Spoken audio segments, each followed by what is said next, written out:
Срезать старые трубы и поменять их на новые – это работа на полчаса, отмечает Джамалил Гасаров. Трубы или так называемые стояки идут от основного газопровода и подают голубое топливо прямо в дома. Но из-за ветхости их давно пора менять. Вот только не все домовладельцы довольны таким нововведением.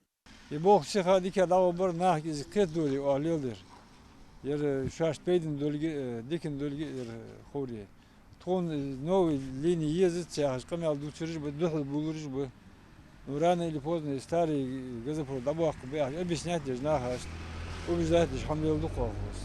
Правда, тут на улице Казбеги никаких проблем не возникло. Переподключиться к новой линии должен лишь один абонент. Бекхан Аушев на правах хозяина даже уговаривает зайти работников на чай. В этот холод не помешает согреться. О работах он знал заранее. Противиться не стал. Каким печальным последствиям могут привести ветхие трубы, узнал на днях. В связи с последним случаем в Кажеве желательно, чтобы часто приходили, смотрели, обслуживали. До этого у нас проблем вроде бы не было на старой линии.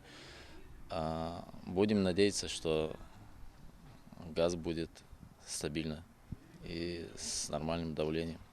Такие работы газовая служба проводит по всем районам региона. Стартовали они еще в начале года. Согласно календарному плану, сейчас они проходят в Назрани. С ними и связаны жалобы некоторых абонентов. Газ стал слабо поступать в дома. Нельзя заменить газопровод, чтобы элементарно хотя бы давление где-то не упало.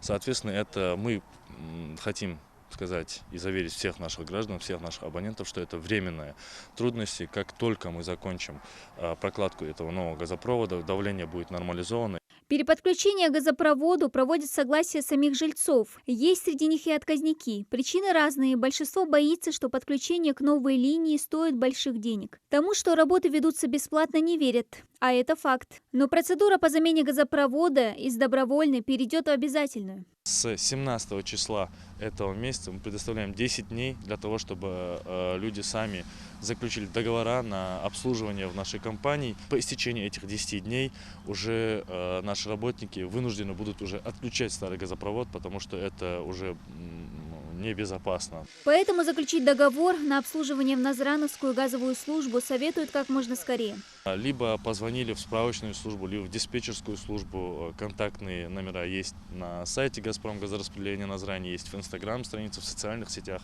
Закончить все работы газовики планируют до конца года и лишний раз напоминают. Замена ветхих труб в первую очередь необходима для безопасности людей. Они – частая причина утечки угарного газа, который в народе прозвали «тихим убийцей». Его запах нельзя почувствовать, и этими простыми действиями можно спасти жизнь себе и близким.